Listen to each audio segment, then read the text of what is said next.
Hi everyone, welcome back to my channel. ఎలా ఉన్నారు? బాగున్నారా? నేనైతే చాలా బాగున్నా. ఎప్పుడు చేసేలాగా కాకుండా ఈసారి కొత్తగా ట్రై చేశాను. చాలా బాగా వచ్చింది. మినప మురుకులు అన్నమాట. ఈ మినప మురుకులు ఒకసారి ట్రై చేయండి, మళ్ళీ మళ్ళీ చేసుకొని తింటారు, అంత బాగుంటది. ఫస్ట్ అయితే ఇక్కడ మినపప్పు తీసుకుంటున్నాను. నేనైతే 2 కప్స్ మినపప్పు అయితే తీసుకుంటున్నాను. అయితే పక్కా కొలతలతో చేసుకోవాలి, అందుకనేసి నేను ఇక్కడ మెజర్మెంట్ అనేది చూపిస్తున్నాను. 2 కప్స్ మినపప్పుకు 6 కప్స్ బియ్యం పిండి అయితే తీసుకోవాలి. అందుకోసం ఇక్కడ 2 కప్స్ మినపప్పు తీసుకొని మంచిగా వాష్ అయితే చేసుకోవాలి. 2-3 టైమ్స్ మంచిగా వాష్ చేసుకొని ఇప్పుడైతే దీంట్లో మంచిగా వాటర్ వేసుకొని మంచిగా మెత్తగా కలుపుకోవాలి. కుక్కర్ లోనే మంచిగా ఉడుకుతది కాబట్టి కుక్కర్ లోనే మంచిగా ఉడికించుకోవాలి. ఇక్కడ నేను దీంట్లోనే సాల్ట్ అయితే వేసుకుంటున్నాను. ఇప్పుడు మూత కప్పేసి ఒక 5 to 6 విజిల్ వచ్చే వరకు చూసుకోవాలి. కుక్ అవుతుంది. చూడండి ఎంత సాఫ్ట్ గా కుక్ అయిందో. దీన్ని మంచిగా మ్యాష్ చేసుకోవాలి. ఇలా నేను కలుపుతుంటేనే మంచిగా కుక్ అయింది. చూడండి ఎంత మెత్తగా అయిపోతుందో చూడండి. ఇలా ఉడికించుకోవాలి. ఇప్పుడు ఒకేలాగా చేసుకోకుండా ఇలా వెరైటీ చేసుకోండి. చాలా హెల్దీ అండ్ టేస్టీగా ఉంటది. ఇప్పుడు వచ్చేది వర్షాకాలంలో సీజన్. ఇలాంటి మురుకులు ఉంటే మంచిగా టీలో మంచిగా వేసుకొని తినొచ్చు, చాయ్ లో వేసుకొని తినొచ్చు. ఇప్పుడైతే మినపప్పుని మంచిగా కుక్ చేసుకున్నాం కదా, అదైతే సపరేట్ చేసుకోవాలి. ఇప్పుడైతే మిక్సీ జార్ తీసుకొని దాంట్లో 7-8 మిరపకాయలు అయితే వేసుకోవాలి. ఇలా తుంచి వేసుకోవాలి. కొద్దిగా జీలకర్ర వేసుకొని మంచిగా మిక్సీ పట్టుకోవాలి. మనం దీంట్లో కారం వేయం కాబట్టి పచ్చిమిర్చి మీకు కారానికి తగినంత వేసుకోవచ్చు.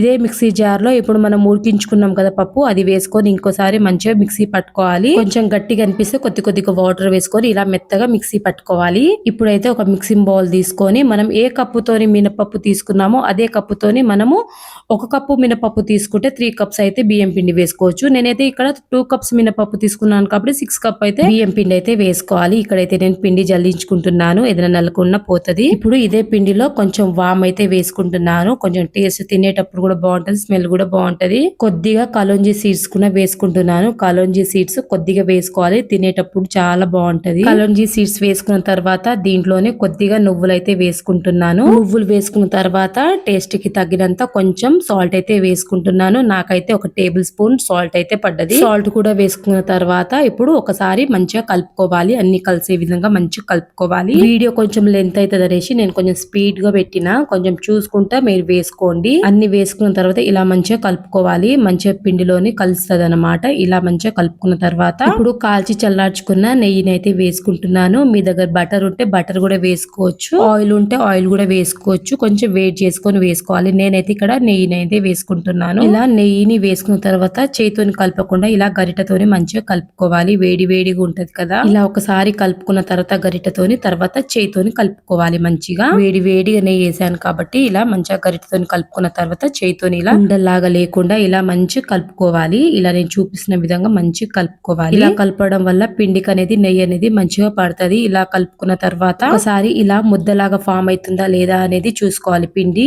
ఇలా మంచిగా ఫామ్ అవ్వకపోతే ఇంకా కొంచెం నెయ్యి వేసుకొని కలుపుకోవచ్చు, దానికి ఏం ప్రాబ్లం లేదు. ఇలా కలపంగానే పిండి చూడండి ఎంత మంచిగా కనిపిస్తుందో, ఇలా పొడిగా మంచిగా కనిపిస్తుంది. అయితే పర్ఫెక్ట్ గా నెయ్యి అనేది సరిపోయింది. ఇలా ముద్దలాగా రావాలి పిండి అనేది. ఇలా ముద్దలాగా రాకపోతే కొంచెం నెయ్యి వేసుకోవచ్చు, ఆయిల్ అయినా వేసుకోవచ్చు. నాకైతే పర్ఫెక్ట్ గా సరిపోయింది. ఈ మినప మురుకులు మా పిల్లలకైతే చాలా ఇష్టం. మెత్తగా ఉంటది, కరకరలాడుతూ చాలా బాగా వస్తుంది. మీరు ఒక్కసారి తప్పకుండా ట్రై చేయండి. ఇప్పుడు ఇదే పిండిలో మనం ముందుగా మిక్సీ పట్టుకున్న మినపప్పు ఉంటది కదా, అదైతే వేసుకోవాలి. మినపప్పు పేస్ట్ ఇలా మంచిగా వేసుకొని అన్ని ఒకసారి ఇలా మంచిగా కలుపుకోవాలి.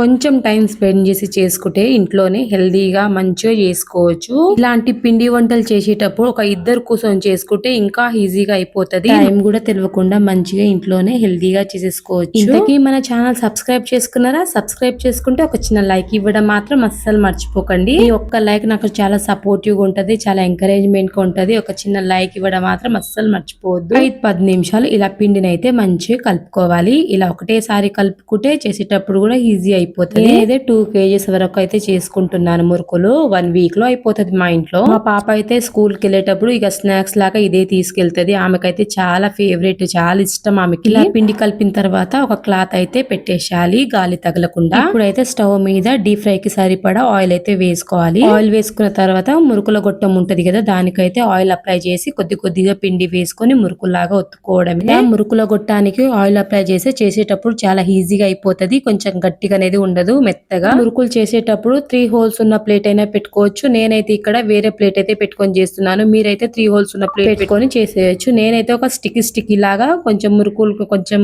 చూరమూర ఉంటది కదా, అట్లా చేస్తున్నాను. మీ దగ్గర 3 హోల్స్ ఉన్నది ఉంటే మంచిగా మురుకుల్లాగా కూడా చేసుకోవచ్చు. వేడి వేడి ఆయిల్ లో ఇలా మురుకులు చేసేయడమే చాలా సింపుల్ గా ఇంట్లోనే చేసుకోవచ్చు. చూడండి ఎంత బాగా వచ్చిందో. మినప మురుకులు కదా కొంచెం వైట్ వైట్ గానే కనిపిస్తది. ఇంకా మనం కారం వేయలేదు, పచ్చిమిర్చి చేసాం కాబట్టి కొంచెం వైట్ వైట్ నే కనిపిస్తది. మనకు మురుకులు అయింది అని ఎట్లా తెలుస్తుంది అంటే దాంట్లో నుంచి బురుగులు అనేది ఆగిన తర్వాత మురుకులు అయిందని అర్థం. లో టు మీడియం ఫ్లేమ్ లో మురుకులు అనేది ఇలా స్టెప్ బై స్టెప్ మురుకులు అయితే చేసుకోవచ్చు. నేనైతే 2 కిలోల పిండితోనైతే చేసుకున్నాను కదా. పక్కన పెట్టుకున్న గంప అయితే నిండింది. మా ఇంట్లో అందరు తినేటోళ్ళమే, తొందరగానే అయిపోతది. ఈ వీడియో నచ్చినట్లయితే లైక్, షేర్, సబ్స్క్రైబ్. బాయ్.